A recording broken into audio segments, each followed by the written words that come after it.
As an artist collaboration, we've given shape and depth to some of the most complicated topics of our time, making them easily accessible for those who seek to understand. We've given voice and space to the stories that often go ignored.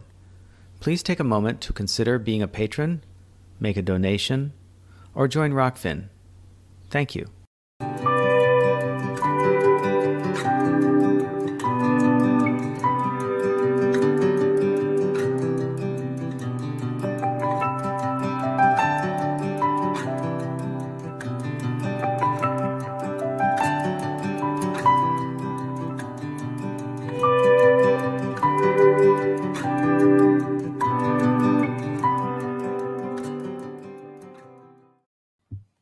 Hello, and welcome to another episode of Pullquote. Actually, welcome to our first episode of Pullquote for 2022. Right, I almost forgot. Right, this is our very first episode. We're really excited about today's guests. Yeah, I've been working so much on getting this season together that I forgot that today is the day that's the first episode of the first edition, I guess, of Pullquote. Right. So we're launching the 2022 season of Pullquote with two of our friends. We're super excited and honored that they've decided to be the first to kick it off. Right. Well, we're titling this one The Anarchist Show, and it's not about breaking windows and smashing things. Oh, really? I know.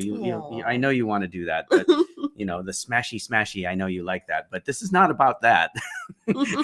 Anarchy is not chaos. But our two guests are friends of ours and comrades that we've met. Paul Cudenec is a Paul Cudenec is a writer and journalist who has become known since 2020 for exposing and criticizing the Great Reset. Describing himself as a real anarchist, Paul has been developing an organic radical philosophy which stands in total opposition to the contemporary mindset. He publishes his writings online and in print under the name Winter Oak.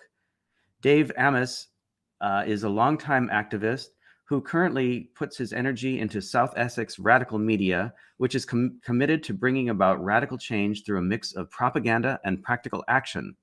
South Essex Radical Media produces propaganda through blogs, papers, pamphlets, and leaflets, and their practical action comes through working alongside community groups on projects like neighborhood cleanups or preparing plots for the creation of community gardens.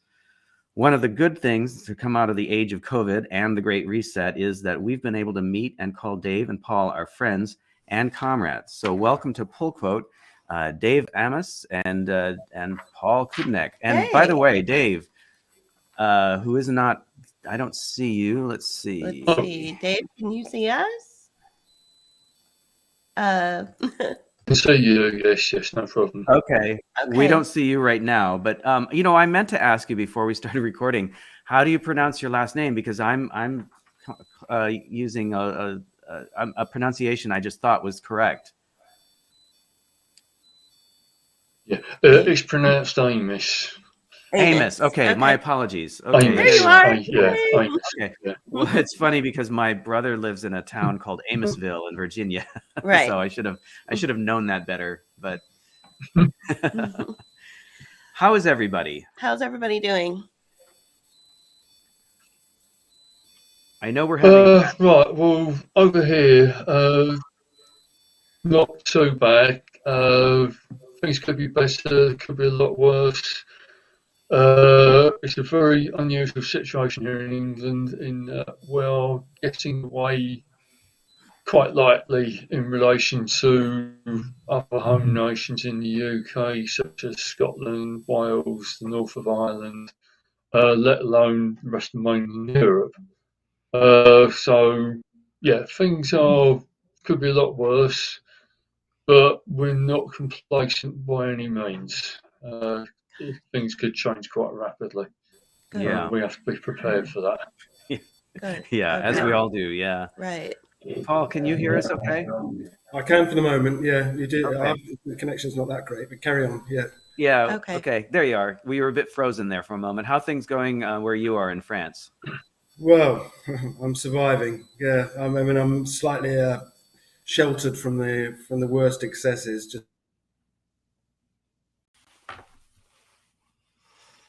and he's cut out a bit. Our connections today are not so great, so we apologize for any technical glitches in this program. Yeah, there you go. We lost most of what you said. We're sorry. Yeah, we lost the connection. So can you tell us again how things are going?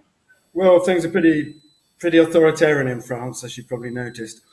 There's been a pass, the pass sanitaire, they've been calling it up until now, where you need to have a pass to show that you're either vaccinated or have been tested to be clear of COVID, in order to do simple things like go and have a cup of coffee or a beer, or catch a long distance train, or go to the library, and all sorts of ridiculous things. And now that they're in the process of turning that into an actual vaccine passport, where a clear test won't be enough, and people have to you have to be vaccinated in order to participate in society, basically. So that hasn't quite gone through yet, but it's likely to in the next few days, apparently. Wow. Even for the area that you live in. Yeah, I mean, but I mean, the positive side of it is that you don't need to, if you're prepared not to go and eat in a restaurant, or not to go and have a commercial drink somewhere, you can still go and buy a beer at the corner shop or the supermarket and drink it drink it outside. Well, we've been having these meals actually, as part of a sort of little resistance. People have been getting together and holding shared meals, like picnics, but we'd bring in on chairs and tables and things just next to the cafes. So when nobody's stopped us from doing that. So there's not all gloom and doom, and that people are just doing things differently. Right. Okay. I looked at your weather for both of you guys lately. It's not too bad. It's a little chilly, but not too bad. Have the picnics been interrupted by really cold weather?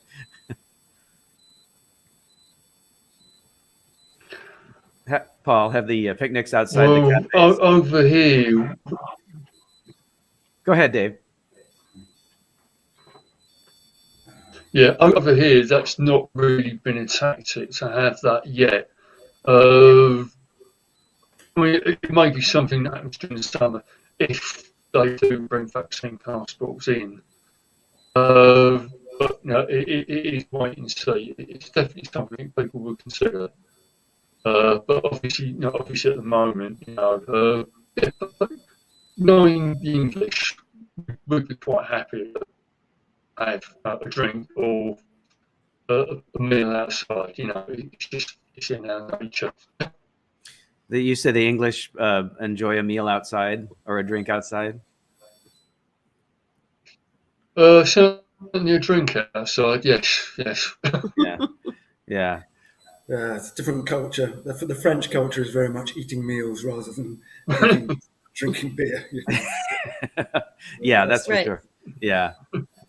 We here in Pittsburgh, unlike some of the other big cities in the U.S., they have not yet required a vaccine passport to get into restaurants. However, you cannot go to a concert, concerts, theater, museums. You can see a movie. You can go see a movie, but you can't go to a concert. Yeah. So it's it's the randomness, right? That's mind-boggling and frustrating all around. Right. Do you have I don't know if you guys can hear me. Can you hear me okay? Yeah. Okay. Yeah, I can hear you. All right. Okay, good. In the United States, there are different regions that are more fascist than other regions. Like, for instance, the West Coast, and specifically San Francisco, is much more fascist than, say, Miami, Florida. Do you find that different regions in France and England are the same? How about we start with Paul? Okay. Well, no, France is a very centralized state. Mm-hmm. So it's, I think it's the same everywhere. I mean, obviously there'll be cultural differences, but the actual policies are will be the same everywhere in France. So it's all the way across. It's like it's just as strict in Paris as it is in some of the more rural areas of France. Is that what you're saying? I missed the first part of that question. Sorry. It's okay. It's just as strict in Paris as it is in the more, like in the farming communities or the more rural areas. Yeah, I don't know if maybe there are some practicalities that it's more difficult to impose things in a big city because there's so many more people. You know, I would have said it's pretty strict in little villages. A lot of the little villages I've been in, because the local police haven't really got much to do apart from go around and harass people for not having. So that's the opposite of the way it is in the United States, where the bigger cities are more strict and more oppressive. Mm-hmm. And then the smaller communities are practically, you would never know that there's a pandemic. It depends. It depends on where you are, because, you know, a year ago we were in West Virginia and some other, you know, rural towns in Pennsylvania. Mm-hmm. And you wouldn't think that they would be all, you know, masky, but they were. Remember that? Right. But I think that now, I think that had to do with the fact that it was so new. So the national emergency in the United States was declared on March 13th of 2020. And we went to visit those smaller communities a few months later, and they were still really afraid. But the following summer, which was this past summer, you would never know in the smaller communities. Yeah. But, you know, in the towns, you know, and again, it was like the towns seemed to be where it was mostly focused, where the attention was focused. But then when you'd get out of the town, you know, and you'd see people around, and it, you know, we're in and around the Amish communities, and you're familiar? They were just not in, you know, they didn't care. Dave, what about where you live? I know that things are really strict in London, right? Yeah, I think a lot of it depends on the demographic of the area you're in. I mean, I've been to London a few times. I've not bothered to go into a pub or restaurant in London since last autumn. When we were there weren't any problems. There were a few perspex screens up, but no wanted to check, sort of check vaccination status or anything like that. Where I am tends to be more working class. As such, it's people who don't have options to work from home, who have to be, in the truck, in the warehouse, actually physically on site. And I think they tend to take a more sceptical view of things. I mean, a couple of weeks, last weekend, we went out for a meal in a neighbouring village, and there were no checks at all, no masking up at staff. It really felt like going back to normal. I think if you go to one of the bigger chain restaurants in London, it would be different. Okay.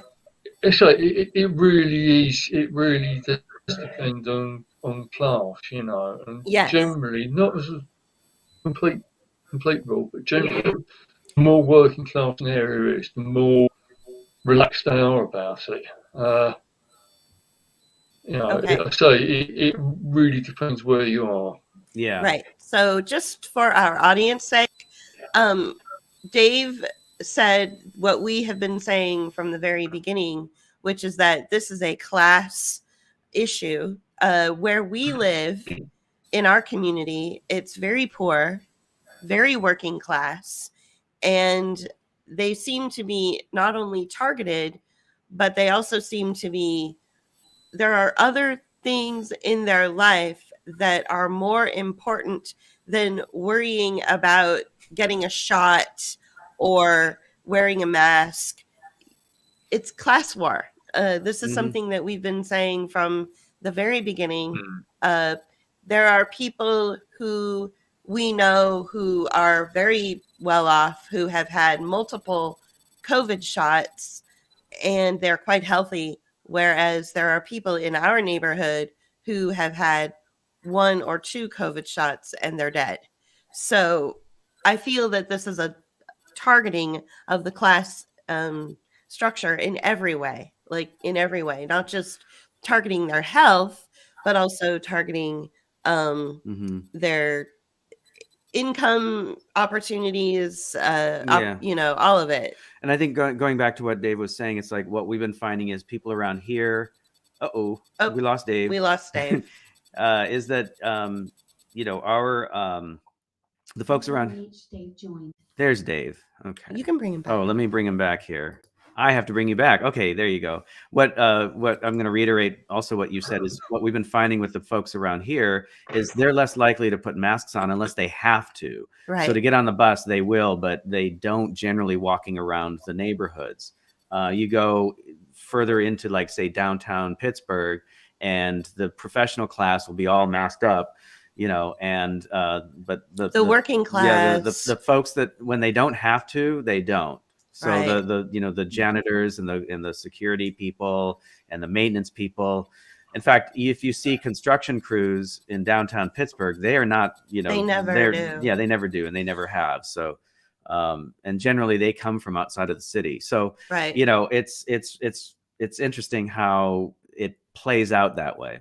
I also, Dave, I wanted to address something that we talked about before we went live right now, which is the public transportation situation. Like us, you don't drive a car. You rely 100% on public transportation like we do. Mm-hmm. And we also feel that the public transportation system is being used as a cudgel to force people to do things like wear a mask in order to get on the bus.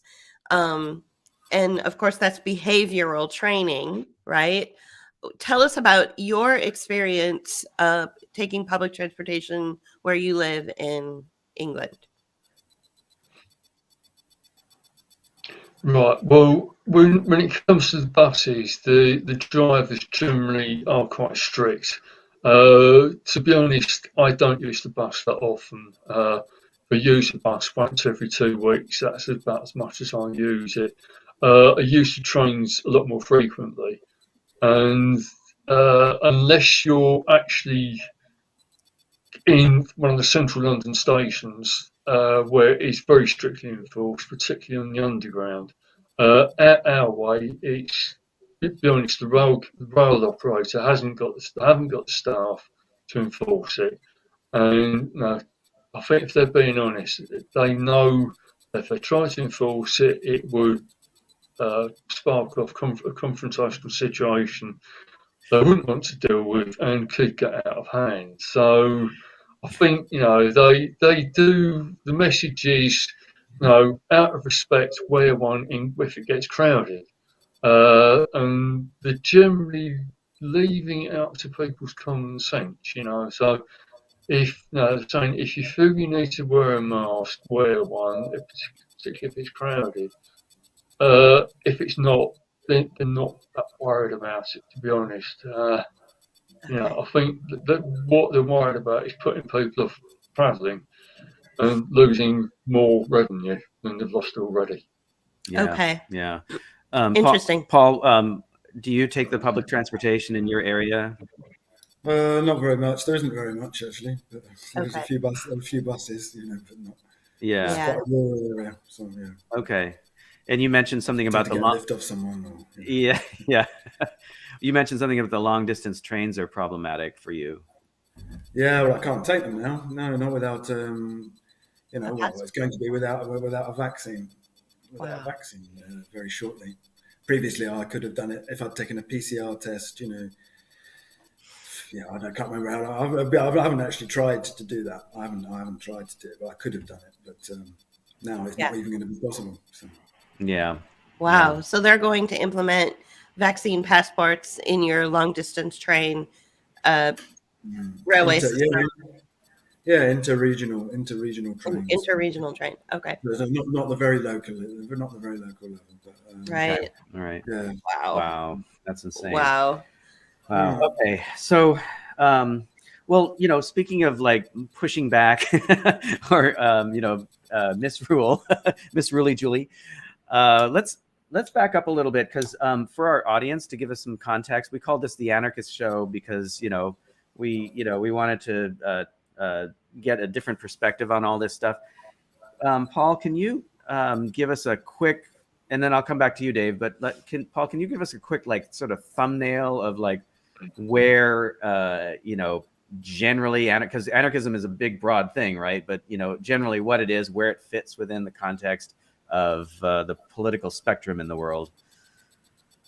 I know I'm asking a lot.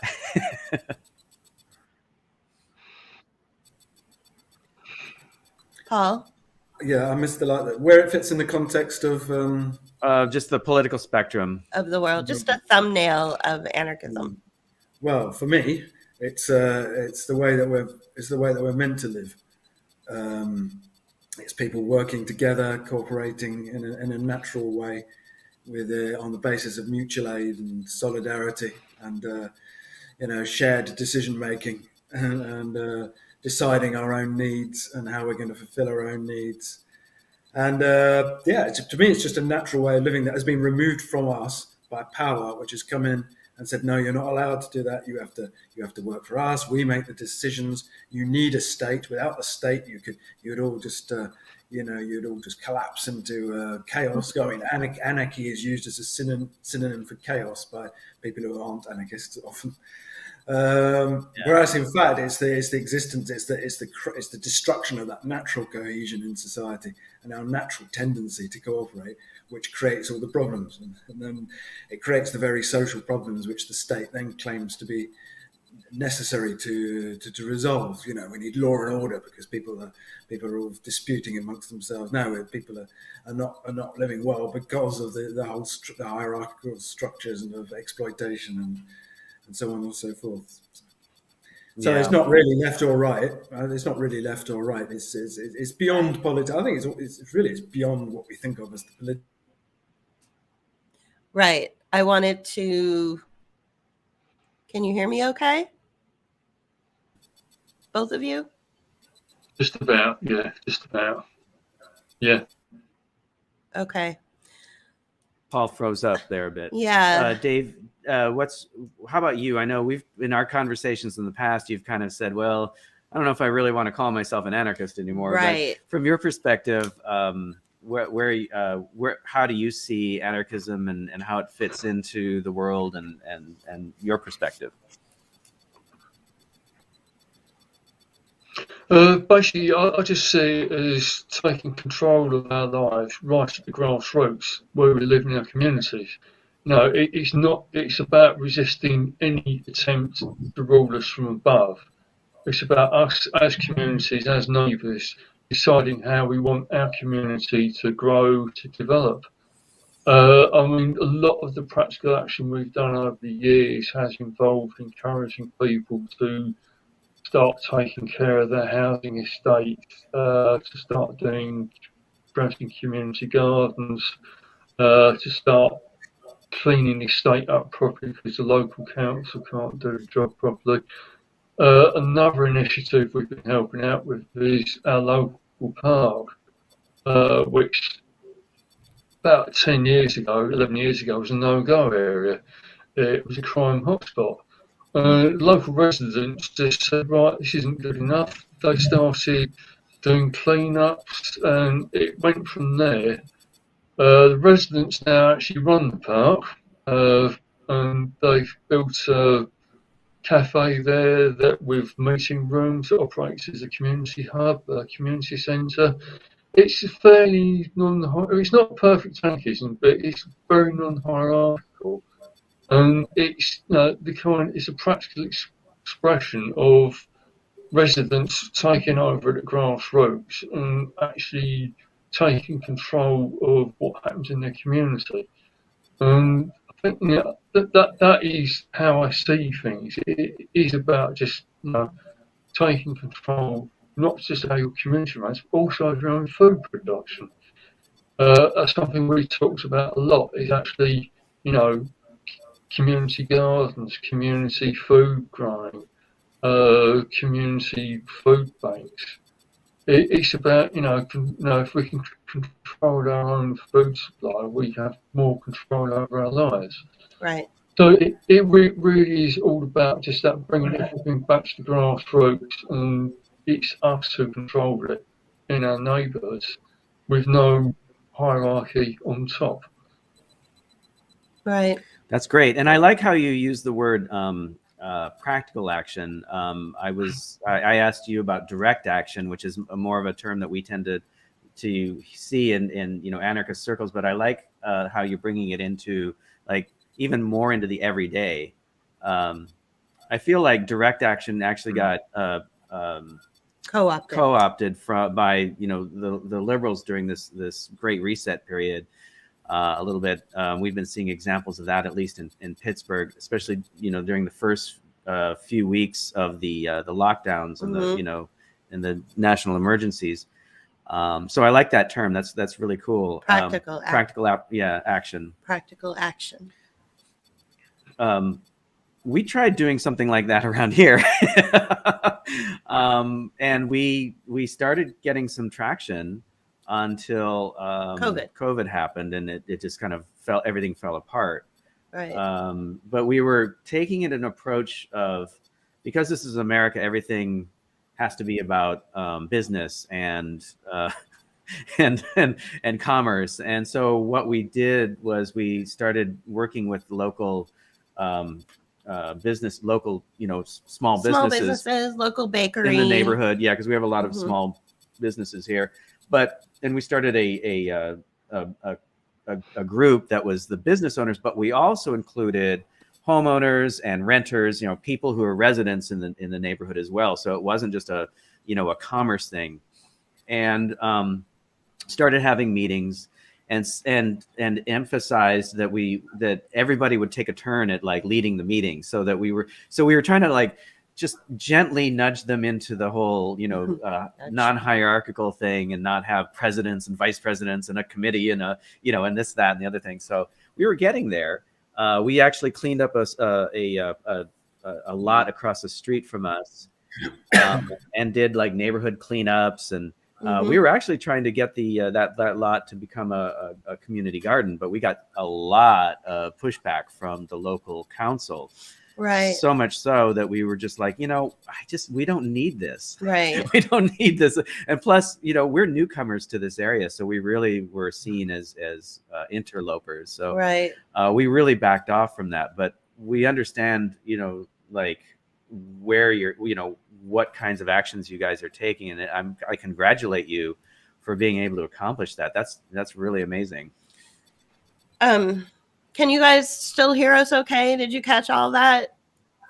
Yeah, that I did, yeah. Yeah, Okay. we can. Right. Yeah. Okay. Well, it's funny. Just as a side note, this community used to be run by the mafia, so that old habits kind of So, what? Okay, so I know that both of you, you both have your own websites and you both write. But Dave, really quickly, can you tell us about? I noticed that you're constantly posting "Hey, look, I made these stickers or I made these memes. Feel free to download them and do something with them." Can you tell us about that?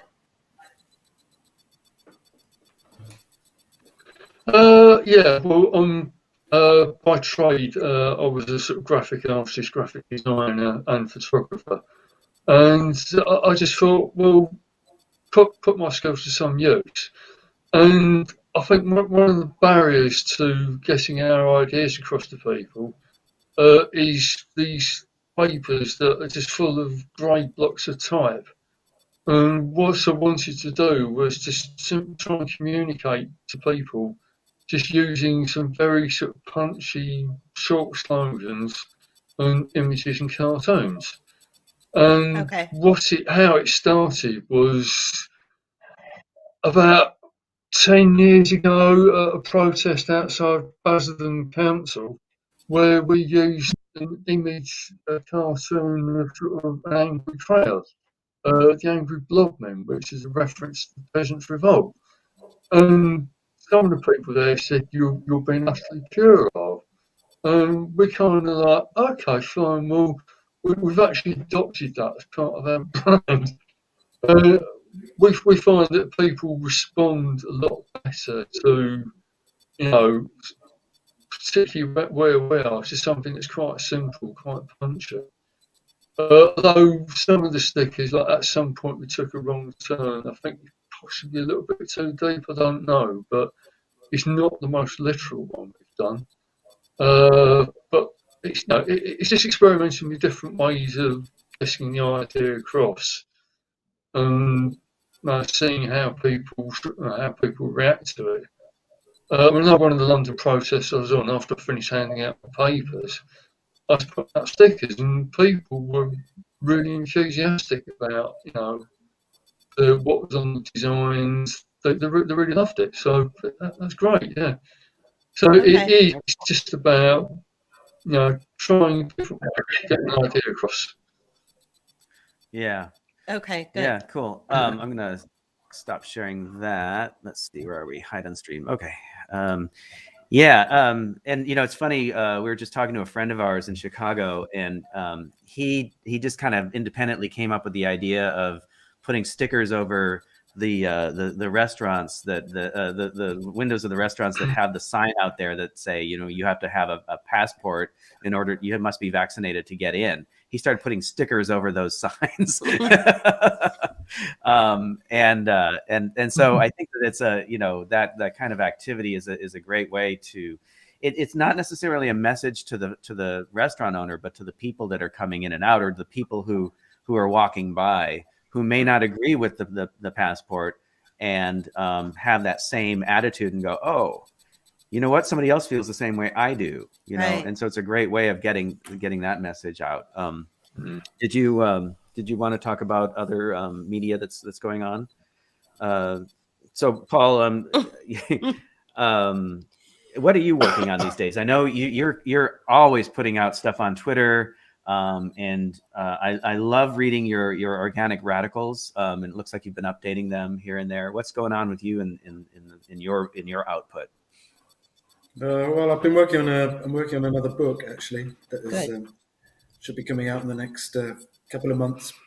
Good. So more on that, a non-fiction book about political ideas. So that's good. Yeah. That's cool. Can you tell us a little bit about the Organic Radicals section of your site? I don't know if I'll be able to find it here, but it's that was 3 years ago, I think. Yeah, 2019. It's an attempt to bring together various thinkers and strands of thought which have been lost. Well, the overall cohesion of that thought has been lost, I think, over the decades. So it's a separate website actually. It's called it's a WordPress site, Organic Rad. But we link to it a lot from the Winter Oak site. Yeah, I was looking for the link. Organic. Yeah, probably be if you go to item 5 in the Acorn bulletin, there should be a link to the the Organic Radical site. All right. Oh, there it is. There it is. Okay. Anyway. Yeah, no, that's okay. No. I'm sorry. I think there's 90 odd thinkers. Okay. All right. Good. So number 5. Okay, there we go. Okay. Well. Okay, so here's the Orgrad site. Right. Yeah. Okay. There it is. Okay. So you see, you can see there's Bakun in there, and but there's also. But there's also quite a wide range. There are anti-industrial thinkers like Amoros and Bernanos, we can see there. people Yeah. like Guy Debord, and but also some Indian thinkers like Ananda Coomaraswamy, Yeah, and Gandhi, and it's the funny. Kumarappa brothers, and but I hadn't heard of this gentleman before, and I was really I loved reading his the information about him, and Live stream. There you go. yeah, there we go. I don't even know what we're looking at. There you go. Oh, I'm still looking at organic route. Okay, Yeah, no, we're good. okay, cool. So yeah, I clicked to another page and it didn't follow through on the share on the stream. So the it's name okay. is Ananda, right? Let's see. So it's Ananda Coomaraswamy. Yeah. He was a very interesting man. He's a real an intellectual giant, I would describe him as, who was part of the Indian independence movement. Okay. And also was interested in. He was an anarchist actually, but also very interested in relative mythology, and he was part of what is called the perennialist movement, which is this idea that behind all of the world's religions there is one unifying idea. That's an ancient wisdom, if you like, which has been lost in the modern world, and but he's well worth looking into. But he was very much more intellectual than anybody you'd probably come across today. It's quite extraordinary, the amount of very erudite man who spoke all sorts of languages and has all sorts of references that he throws in. You really have to concentrate when you're reading his stuff. Wow. Okay. Yeah. Well, I loved your post about him, because I didn't know about him, and some of the things that as I recall, reading it, I was like, oh, he was the one that established some of these ideas that we hold, and he was going there first, and I thought that was really cool that that was going on. And then Julie did a video on Guy Debord, real quick, called Spectacle. called Spectacle, based on some of his writings. Yeah, it's my own interpretation. Very quickly, in regards to the spiritual aspect of this or the religious aspect of this, can you bring us all up? Yeah, sure. Okay. I'm gonna close that. There you Okay, go. yeah. So I lately have been pretty vocal about the fact that it seems as though the sort of religious conservative voices have taken over the conversation regarding the pushback on the COVID protocols. They seem to dominate the all of social media, all of alternative media, and I just can you guys speak to that a little bit? How have you been able to sort of reach across the aisle and connect with these people who think that the baby Jesus is going to fix this? Have you been able to have like practical conversations with these people?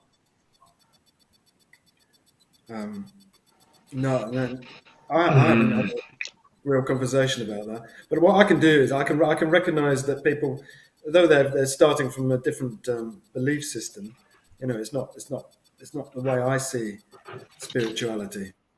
Right. What's the response? What sort of response do they have? I mean, I am having a difficult time reaching people when I say we're more spiritual minded and less religious minded.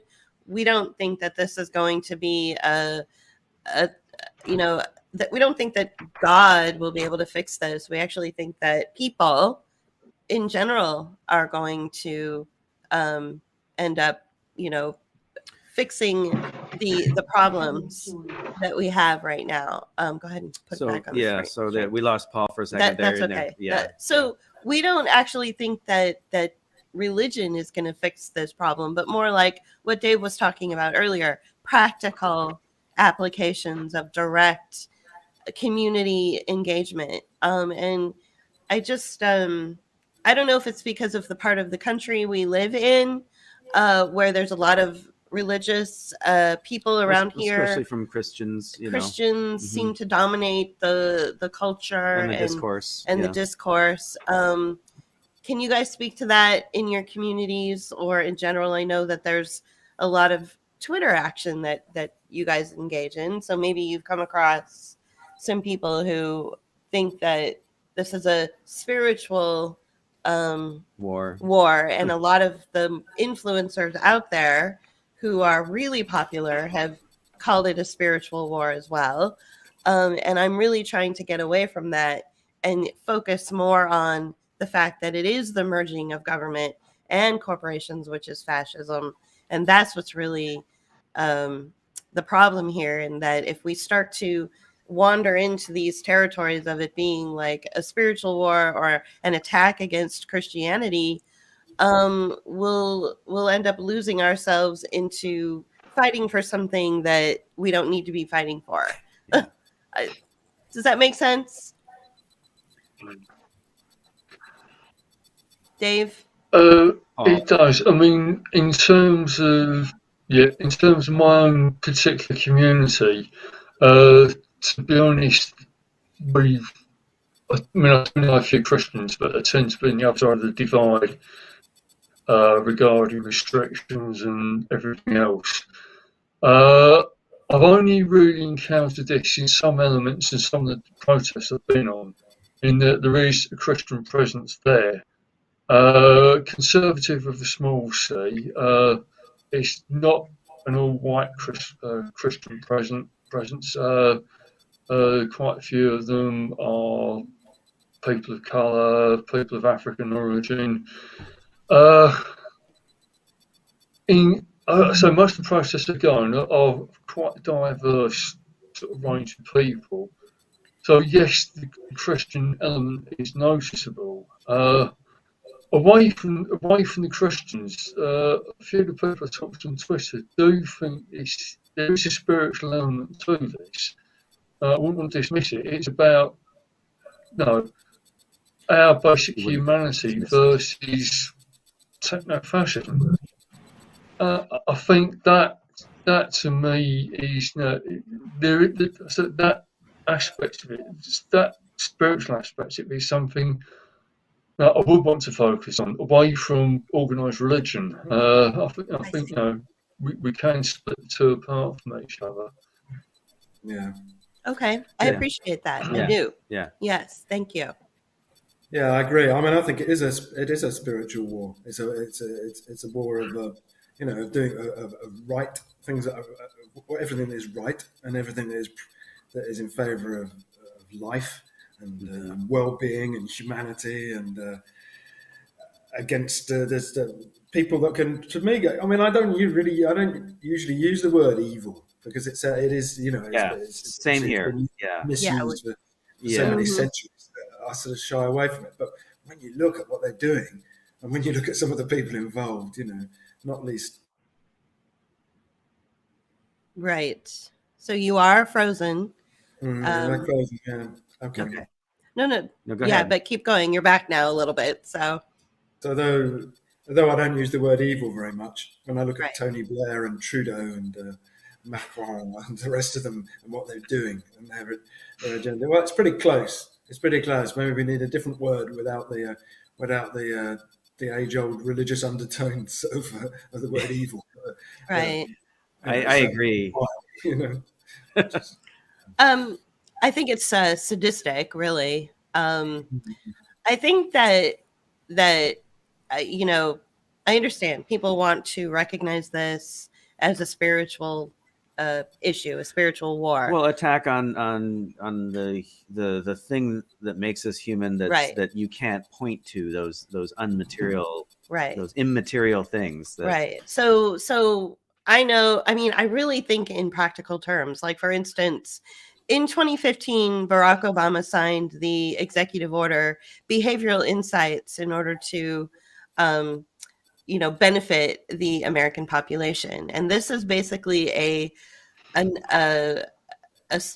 Cass Sunstein-backed idea of nudging people to do things that they would normally never do, engaging in behavior that they would normally never engage in, such as holding your child down and forcing an experimental shot into their arm. That is not normal behavior that mothers would ever engage in prior to the national emergency March 13th of 2020 here in the United States.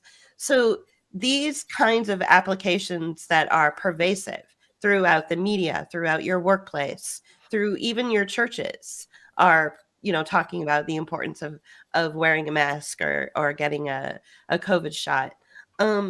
This is all part of the behavioral insights teams and all part of the psychological warfare. And as a result of that, what we have been seeing in the circles of alternative media, which tend to be correct right now because mainstream media is garbage, is this idea of mass formation or mass psychological control.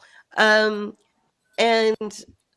I'm curious if you guys have anything to say about that, about how mass formation is a result of totalitarianism, or do you have totalitarianism as a result of mass formation? Like, it's kind of the chicken or the egg question. Paul or Dave, whoever wants to jump in. Well, they're probably part of the same thing, aren't they? The mass influencing of the population is part of an overall totalitarian. Can't even pronounce it. Totalitarian, right? Approach. So, yeah. So you're saying that there's totalitarianism, and as a result of that, we have mass formation. Is that what you're saying? Sorry, you froze there. I couldn't. Yeah. Okay. We both froze. So basically, she's saying. So what you're seeing first is totalitarianism as the cause of the mass formation, the mindset of people to follow. I don't know if you can say one comes first. It's all just, to me, it's just the same. It's the same thing. Just, okay. Yeah. Okay. All right. Good. Dave, how about you? What are your thoughts on that?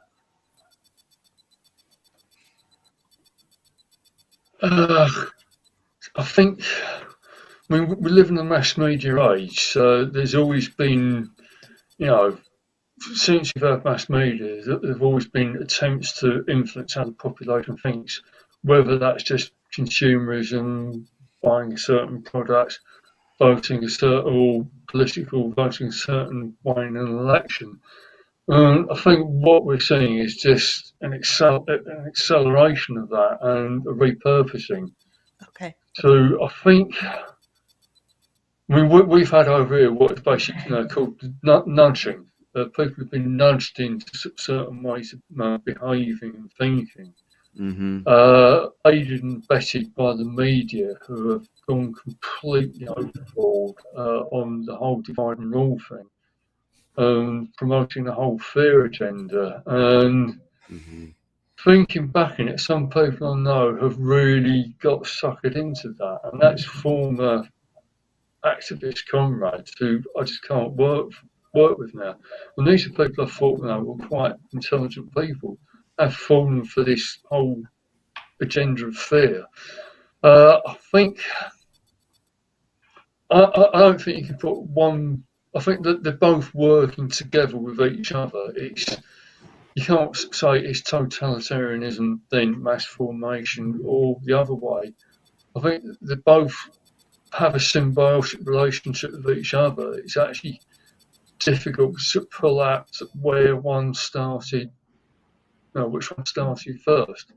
I think they feed off each other. Right. They certainly do feed off each other, which is the worrying thing. And I'm starting to think more about this and more about some of the people we've lost as allies and how they've been influenced by this and what aspects of the agenda they took on, whether it's fear, whether it's wanting to be seen to do the right thing, whether it's the fact that they could be seen to be virtuous. Right. It works differently for different people. Yeah. Okay. You know, and this is something we've all talked about with each other. And I almost forgot that we wanted to touch on this. And I'm glad you brought it up, Dave, is this idea of, you know, our so-called lost comrades, the people who have, you know, they claim to be, you know, radical or anarchist or whatever. And yet they are going along with, you know, these other agendas that tend to be more on the, you know, the liberal side, I guess you could say. I don't know if they're coming from any particular political point of view, but they are generally amongst the liberals, the nudging and Cass Sunstein's work, you know, in relation to, you know, the Barack Obama executive order and presidency. And, you know, I noticed early on, you know, some of the anarchist groups that we followed on Facebook suddenly like just completely changed. And then there's a publisher in the Bay Area in San Francisco and Oakland called PM Press, and they're all about this. I mean, they're just on board with everything. And I know you guys have talked about like Freedom Press. Can you guys talk about that a little bit and like your perspective on all this? Paul, if you want to start. Right. Or Dave. Or Dave, whatever. Yeah. Well, I'll briefly start. I have to tread carefully because I don't want to make too many more enemies. Trying to kind of already got. What struck me was it was freedom really did buy into this from the start. The Anarchist Federation also pretty much brought into it from the start. I noticed that. Even the Anarchist Communist Group, who formed as a split from the Anarchist Federation, also brought into it. So it's, and I found it a real problem, even back in March, April of 2020, when I was starting to have doubts and started to ask questions. As soon as I started to ask a question, I was slapped down, you know. Mm-hmm. Same here. That for me was a very, very difficult period. And not only that, also lost local allies out here in Essex, people we've been working with for quite a few years, suddenly have brought into the whole agenda. And, you know, it's literally people, I was falling out with people all over the place, to the point where there's only a few people we can work with out here in Essex at the moment, which is difficult. And to be honest, you know, after what's happened over the last 2 years, particularly last year, I've just said, I mean, towards the end of last year, I just said, right, that's it. I'm formally saying we're not part of the anarchist movement any longer. While we still adhere to what we think are anarchist principles, we're not going to be working alongside the anarchist groups or individuals who've brought into the agenda. Simple as that. Yes. Harsh, but for our own benefit and my own mental health, it's the best decision we've made. Yeah. By far and away. Well, and I think that this has also forced us to rethink what labels are and what identity is, and you know, and something that I want to bring up with you, Paul, is you had a post a while back, and I don't remember when it was, but you talked about intersectionality and identity politics, and how a lot of these groups started getting funded early on, and that you might have even been approached for some of that. Right. Yeah, I mean, the group I was part of was getting funding from partly from something called the Edge Fund, which when I looked into it is very much connected to it's a financial organization working with impact capitalism. Mm-hmm. I mean, what are so-called anarchists doing, taking money from networks like that? I didn't know that's what it was. I was doing some some alternative journalism, reporting on the Gilets jaunes and the likes. Mhm. Oh yeah, there was some money in the pot. Or, I didn't really question too much where it was coming from. There wasn't very much. And then I sort of got. I wasn't able to work with those people anymore because of my stance that I'd taken. I Right. was a conspiracy theorist or whatever. Right. And then when I did look into it, I went back and looked at it and was quite astonished to find that it was easy to find the connections. It was just a question of sitting down and doing internet searches and looking through all these the sites of these networks of impact investors and their. Yeah, and I think that impact investment has been responsible for a lot of what was. Yeah. I hope I didn't just talk over you, Paul. Mhm. I couldn't hear you. You cut out there for a minute. Yeah, I thought I might have done, but I kept on talking anyway. Okay. Go ahead. Continue. Well, there's something deeply wrong there. Was all I would say. I mean, people have said, well, there's not very large amounts of money going. We're not talking about large amounts. These are quite small grants, but the very fact that those connections are there, to me, is enough to ask questions of the authenticity of the so-called radicals involved. For sure. Yeah. Hang on. Excuse me. Yeah. In fact, I think that that's what was going on with the one publisher that I was talking about, PM Press, because it was almost as if they took an about face and started supporting that.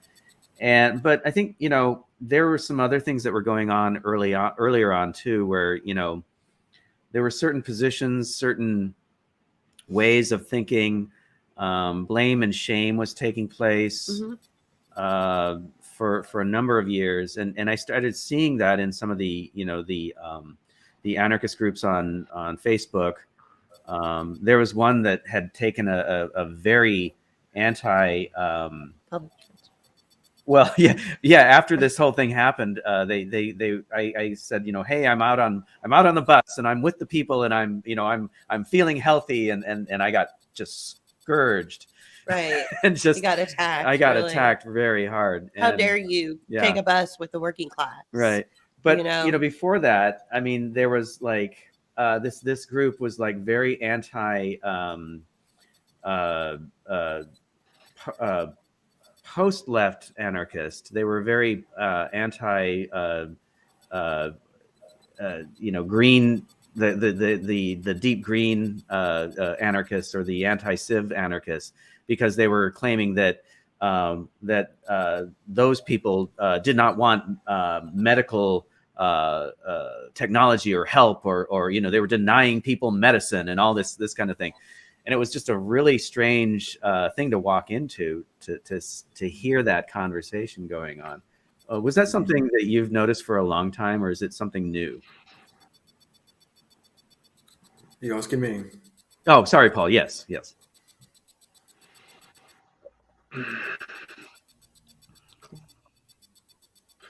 Sorry, was that for me, the question? Yes. Yeah, that was for you. Sorry, I must have cut out.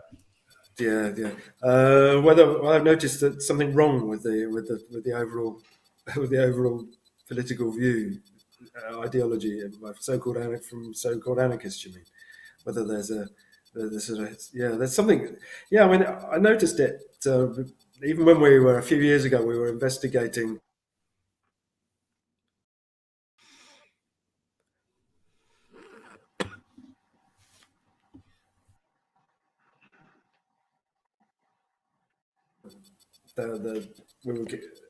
Even at that point when we were exposing these fake greens, there were a lot of anarchists who didn't like that and saw that as being conspiracy theory. Right. I think that was at that point that Freedom Press blocked us or muted us or something, because we dared to challenge the sort of Greta Thunberg agenda.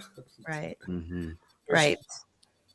There's something wrong there, isn't there? There's something wrong. Yes. There. Yeah. I think that well, I mean, we've seen a co-optation, or we've seen an infiltration of corporate interests in social media, right? You can almost be certain that on any Facebook group page or any group page anywhere on social media, even some of the more alternative accounts that people are running to, like Telegram or other groups, that you have an infiltration in every organic movement. You have an infiltration that does have a corporate interest. And so it stands to reason that the former anarchist press that we used to support, PM Press, out of the Bay Area, out of San Francisco and Oakland, it stands to reason that they've also been infiltrated, just like Freedom Press has been infiltrated, right? Probably, so I suspect so, yeah. This is where we have to come in and do what Dave does, create our own websites, and do what Corey Morningstar does with Wrong Kind of Green, and what you do with Organic Radicals. And Winter Oak, yeah. And what Book of Hours does by bringing the voices onto the platform to create another source. I think that's the natural way to go. That's historically, that's what happens, right? Mm-hmm. When organizations get co-opted, groups get co-opted, schools of thought get co-opted, we have to create new schools of thought, right? So, yeah, just that the water has to flow around the obstruction. And, exactly. Right. Come together on the other side. Exactly. Be water. Yeah, be the water. Right. Exactly. Yeah. What else did you want to talk about? Oh, did any of you hear anything about or knew anything about the since we're on the same topic, the bread tube groups? Are you familiar with bread tube at all? I wasn't. I watched the link that you sent us. Mm-hmm. Okay. No, I'm not. No. Okay. Yeah, we shared a link to a Jimmy Dore video where he was interviewing, or he was being interviewed, or he was interviewing what's his name? Max Blumenthal. Max Blumenthal, yeah. And they were talking about and exposing the whole bread tube thing. This is something that we've known about for a while. We were actually watching some of the participants who, coalesced as so-called the bread tube group. And, over time, we started seeing like, this isn't quite right. This isn't going away. And in fact, even before the COVID thing, Julie, we tried reaching out to some of these folks in these groups and sharing our work, and they just rejected it outright. Yeah. So you're familiar with Reddit, right? Reddit.com. Are you familiar with Reddit? Yeah. Yes. Okay. BreadTube actually is vaguely familiar. Yeah. He got out of it. Okay. Yeah. Well, BreadTube is what came out of Reddit. So Reddit has their platforms, and then they also have like a video platform that's really popular, and that's called BreadTube. So just to give you a frame of reference, that's where it comes from. It comes out of the Reddit crowd. Yeah, and we had created a video a few years ago about a mural that was threatened with being destroyed, completely destroyed, and it was a fresco from the WPA era, which is like during the Depression, the Great Depression, and it was a depiction of the first president of the United States, George Washington, as a slave owner and as somebody who caused and promoted the genocide of the Native Americans, and he was a leftist radical from the 1930s. And the painter was, and it was in a social realist style, and they're quite stunning. They're very beautiful. And they really are. We submitted that, I think, to the BreadTube folks, and they just were like not having it because they were taking the same stance as the people who wanted to destroy the murals, saying that, because it depicted genocide and because it depicted slavery, that it was bad and it was upsetting students, and Right. and it was the whole message was like the opposite of that. And yet this is what we were, hearing from these groups that were supposedly radicals. And I guess it was made up of anarchists and Marxists, but Right. Also, the idea that the current alleged Speaker of the House, Nancy Pelosi's district, the school is in her district. This little fact is not lost on us either. Right. So this was a big psychological campaign to. This was before COVID, so this was a precursor. Like many things throughout the last 100 years have sort of led us to where we are right now. If you really go back and think about every little, instance of violence that may have taken place in your area, has inch by inch, led us to where we are right now, which in my opinion is a big psychological operation. Do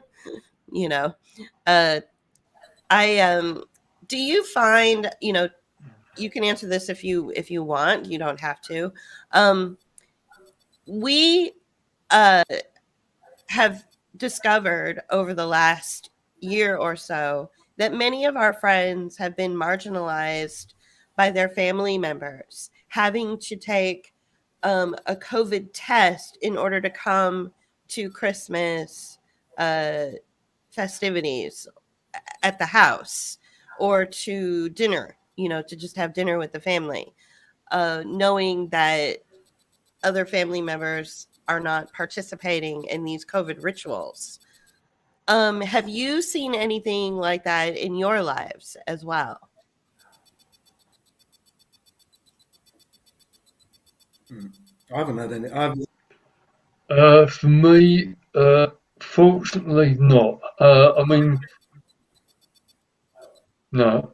At the start, there was a little bit of social distancing, but no, by and large, I've been very, very lucky with sort of my family and friends. There's not been any demands for a test or any no conditions at all been laid down before we see each other.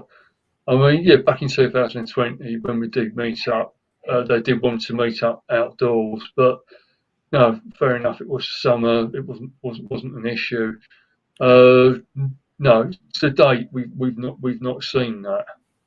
But then again, we have quite a small family and quite a small circle of friends. That's good. So That's really, really but good. I've heard differently from other people. Yeah, it's really.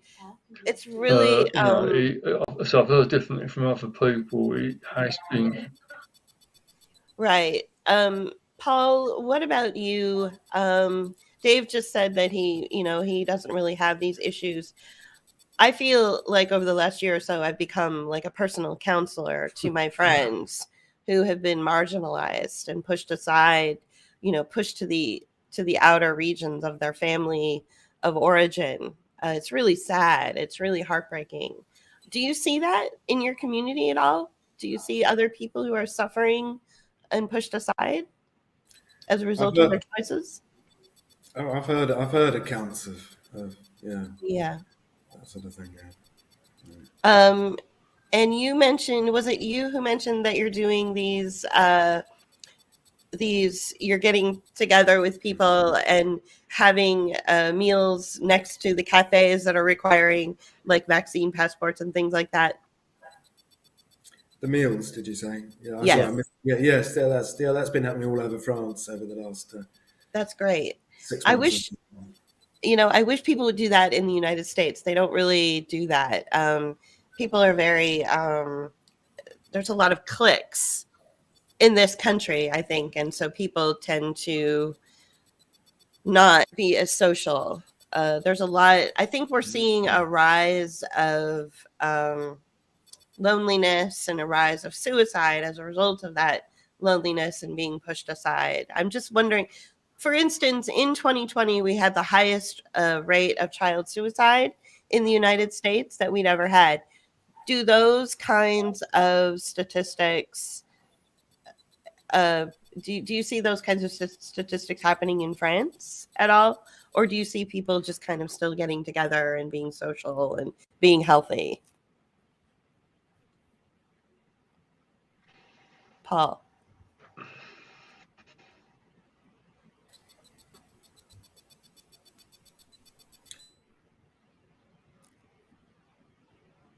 We have no. Yeah, you're. There's no sound, Paul. No, I couldn't hear you. Can you hear me now? Yes. Yeah, I Okay. can hear So you. tell me. Go on. Yeah. Repeat the question, maybe, because I didn't. You Okay. disappeared the whole question, unfortunately. So I don't know what I'm speaking. You just to. repeat what you asked. Okay. So let me repeat the question. And I'll start by making a statement. No.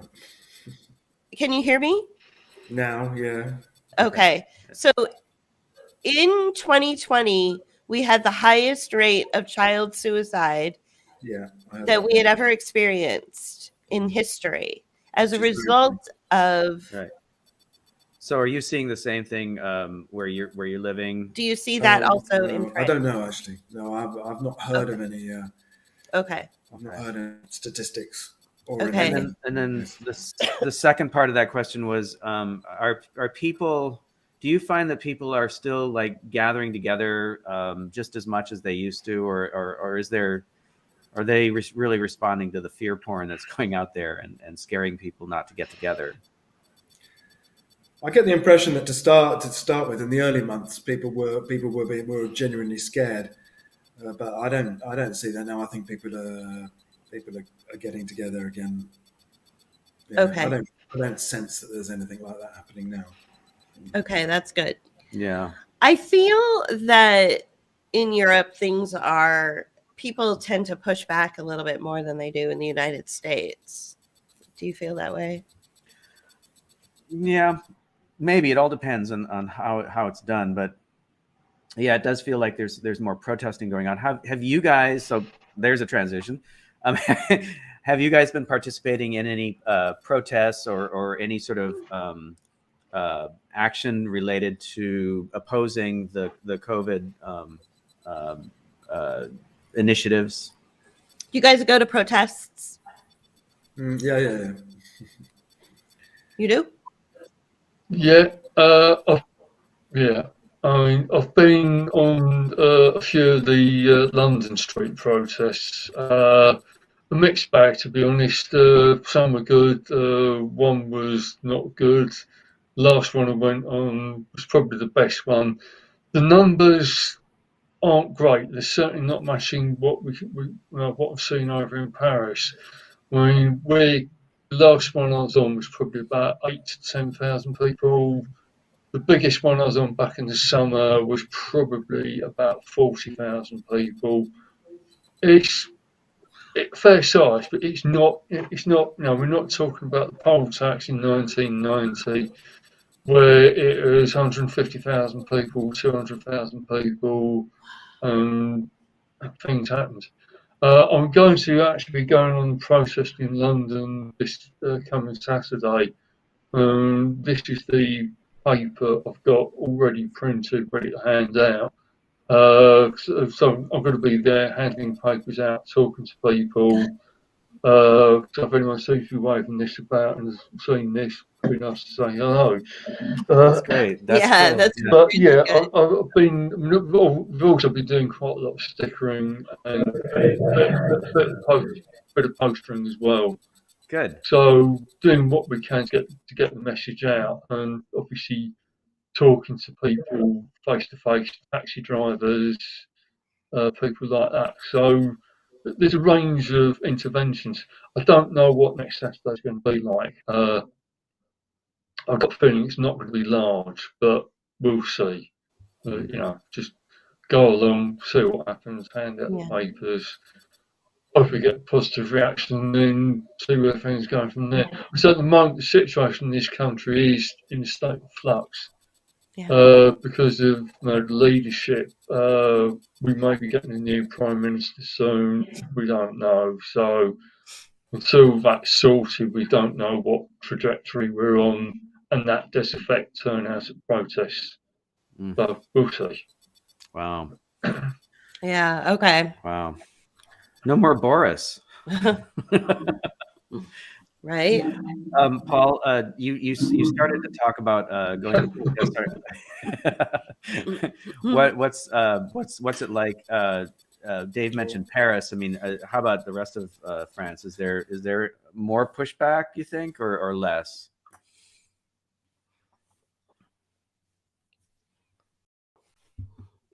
Believe we got him. Yeah. Hello? Hi. Can you hear me? Yeah, Hello? I can hear you now. Yeah. What was the question? I didn't, So yeah, no problem. So Dave mentioned, London not being as big as Paris, but like, are you finding that there's a lot of pushback throughout France, or just specifically in Paris? No, they've been big. I've been on a number of protests in various parts of France over the last 6 months. Wow. The last one was last weekend, actually, in Montpellier, which is the nearest big city to where I live, and that was huge. It was, I don't know how many. Tens of thousands. It was 10,000. Tens of thousands. Tens of thousands. Maybe. So you cut out. Yeah, did I? Yeah. So how many people were in Montpellier?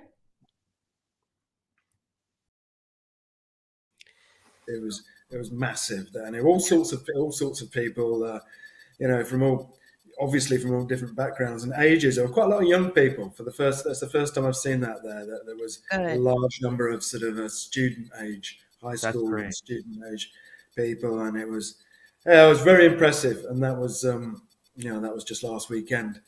So even though the state doesn't take any notice of the protests on a superficial level, they must know that they're going on. They obviously know that they're going on. And even if they lie about the figures and say there were only 33 people there, they know that that's not true. So there must be some pressure on them somewhere.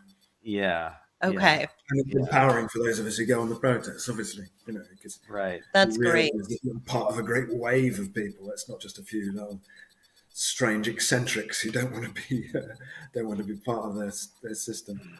Right. Well, what we've been finding is mostly it's going on in New York City, and that's about it. That's about it. There's really nobody protesting in the United States, really, and not even that much in New York. Right. There was so much. There were.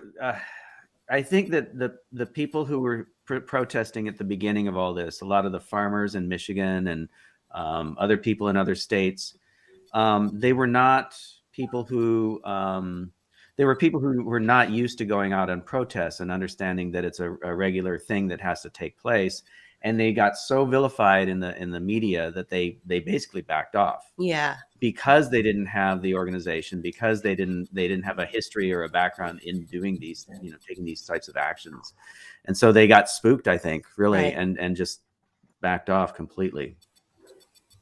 Right. Just want to make sure that we're not interrupting anyone. I don't think that anything can compare to the history of protesting in France. Quite a history, isn't there? Yes. Yeah. Right. I would love to. I wish we could figure out a way to go there and be part of it. I agree. It's so disappointing here.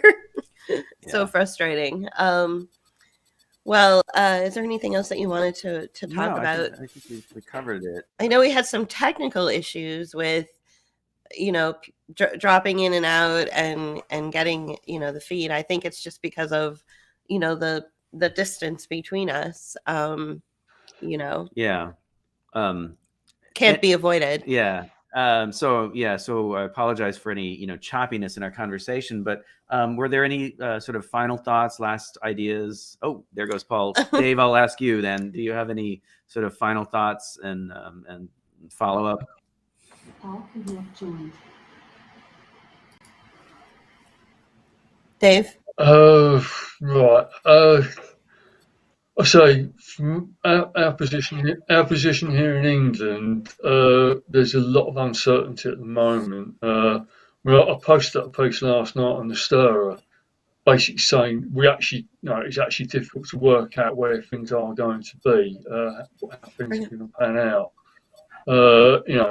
All I'm trying to do is to get people to prepare for the worst, hope for the best, but we really do need to prepare for the worst because, I say, if we get a change of leadership at the top, the whole dynamic could change very, very quickly and we could be in serious trouble.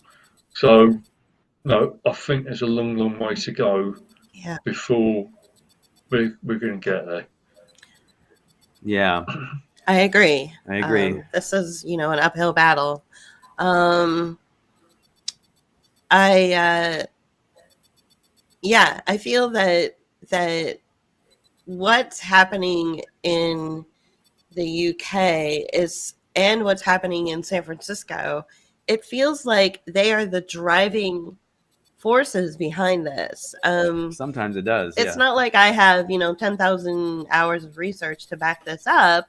It just feels like a lot of the behavioral modification and a lot of the nudging that goes on in the UK is suddenly adopted. These practices are adopted in the United States. And then a lot of the technology that you see coming out of the Bay Area through Silicon Valley is suddenly adopted like throughout the rest of the world. Like they started in San Francisco and they run a test on it in San Francisco. And then next thing you know, like everyone has adopted this technology. And this, of course, has to do with the vaccine passports and the digital ID that's attached to your health and all that stuff. So one of the things that I tell people or mention to people is this idea of a radical disconnect, like going limp, just not engaging. With the entire system. Like we haven't even had a COVID test. Obviously, we've never had a COVID shot. And we don't wear a mask unless we absolutely have to in order to go do the things we need to do in life. Like, for instance, if we have a dental appointment and we take the bus, we put the mask on and then take it down once we sit down in our seat. But that's it. That's our only... If there is a store or a doctor or a dentist or any place that requires us to do anything, we just don't go in. Like we don't engage. It's sort of like that, like Paul said about the water going around the obstruction, right? meeting on the other side. And I truly believe that if every single individual behaved that way regarding these policies and these rules, which are not law, that this thing we would be able to push through and have something new. And it would be a great surge of rebellion against it without any kind of violence, without any kind of confrontation. It would simply be, we're not going to do it. We're going to pull our kids out of school. We're going to, not get the test. We're not going, if it means that we can't travel, we can't travel. We'll find another way. And I just feel that if we just radically disconnected and just went completely slack with the system, the whole thing with narcissism and with like these sociopathic, sadistic entities that are behind all of this is they need a supply. They need us to be their supply to engage with them in order to keep that, evil system, as it were, to keep going. And if you just don't give them anything it's like being in a bad relationship. If you're being abused by your partner, then you just leave. You don't give them that supply to give them an excuse to keep abusing you, right? So I think this is frustrating for me too, because I know that just by completely disengaging and not even really having any kind of interest in it, I don't have any interest in any of the COVID stuff. That it weakens it. There's no supply there. I've withdrawn from my my doctor. I've withdrawn from all sorts of different systems that could continue to use me to make money. So I feel, and since there's no protesting happening in the United States, that's the only thing that I can do, you know? Right. I think, it's like what Cory Morningstar has been talking about, where, we're all being financialized through one means, through certain ways, and I think that the COVID initiatives are part of that. Right. Paul, before you checked out, or before you fell off the feed, do you have any last thoughts about what's going on, or any anything that you weren't able to bring up? Oof. Well, it's a big question. What's going on? I won't start on that, but I think it's important. It's interesting. People have been seeing some light at the end of the tunnel, but I agree with you, the rest of you, that we're not there yet. I think we can win this, but it's going to be a long haul. It's not something they're not just going to give up after everything they've done. No. I've heard of it as being a series of battles. This is, even though is if you use the war context or the war metaphor, we're going to have to fight a series of battles, and those are the things that will determine whether you win or not. And I think a lot of people are looking at the battle and thinking it's the war, to extend that metaphor. No, it's going to take some years to see this off. Right. And we may not see it turn around in our lifetimes, Well, I hope so, but it's not going to be in the next 3 weeks or the next 3 months. No, not at all. We've just got to keep going. Right. And I think that a lot of the real left, the people who are on the right side of history, I think that the general consensus is, can you hear me, Paul? Can you hear me okay? Yeah. Okay, good. Right. Because you're frozen. So I want to make sure that you can hear me. Okay. I think that the general consensus is that we don't want to go back. We don't want to go back to the capitalist way. Like, we want something new. We want something that is completely different from than what we had before. I don't want to be like, I have an autoimmune illness and I've been treated practically my entire life through sort of the Rockefeller-based allopathic industrial complex. And I'm done with that. I want something different. If I'm going to be treated for this autoimmune, I want a doctor that will operate through more natural, holistic ways, and will really listen to me, as opposed to the current, situation we have where everything is done through, did you get your COVID test? Did you get your COVID shot? And you can't even get care in the United States unless you capitulate to the COVID protocols and the COVID demands. You can't do that. Like, you can't live like that. You can't live your best life that way. So you've got some American doctors that are carving out new ways of healthcare, not just sick care or industrial complex care, where each patient is treated like a slave, like a source of revenue, right? So you've got it starting to happen in the United States, where these, they're carving something new out. But I think that the general consensus across the board, and this is where I would agree with Dave, which is that this is not a right-left issue. This isn't a political issue.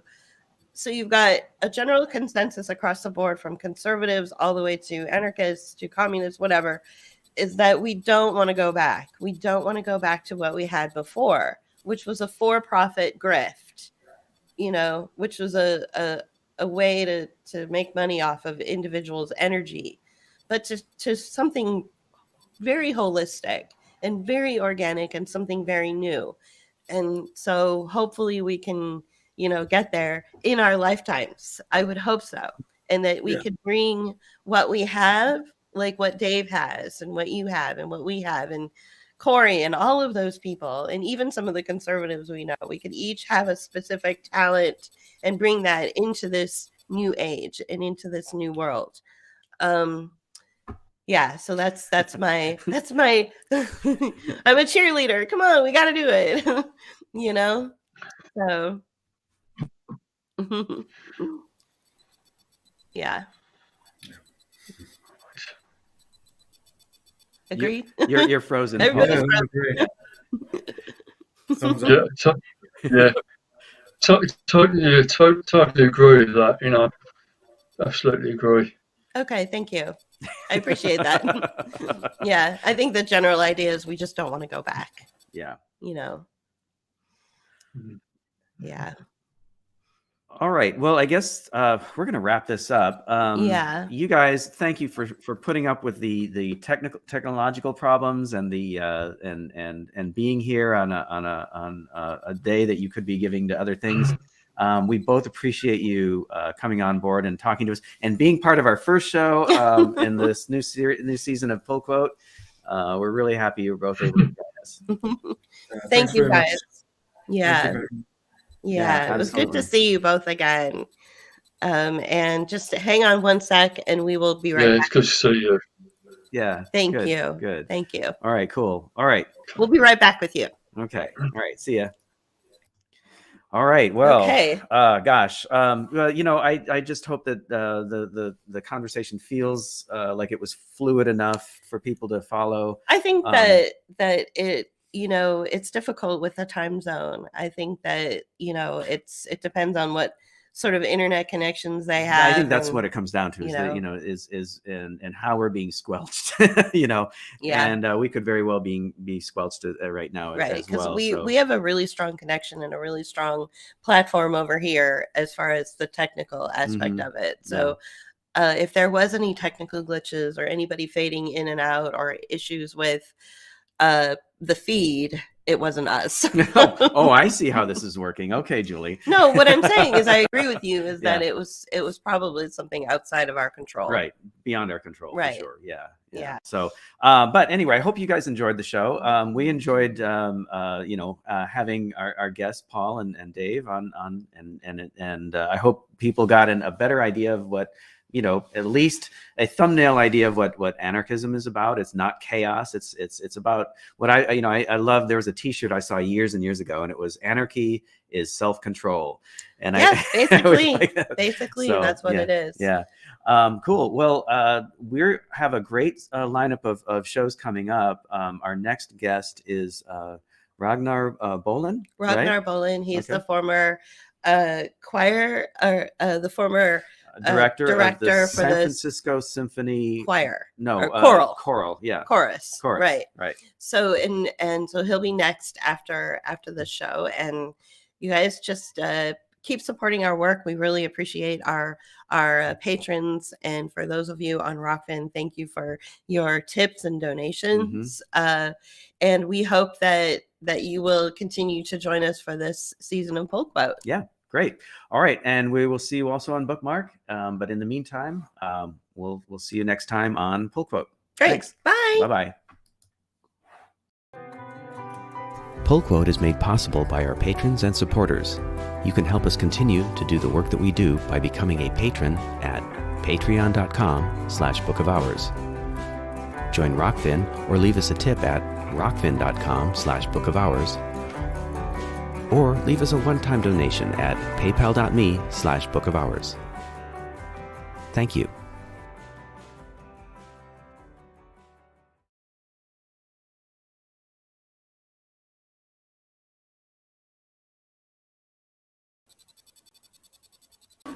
Okay.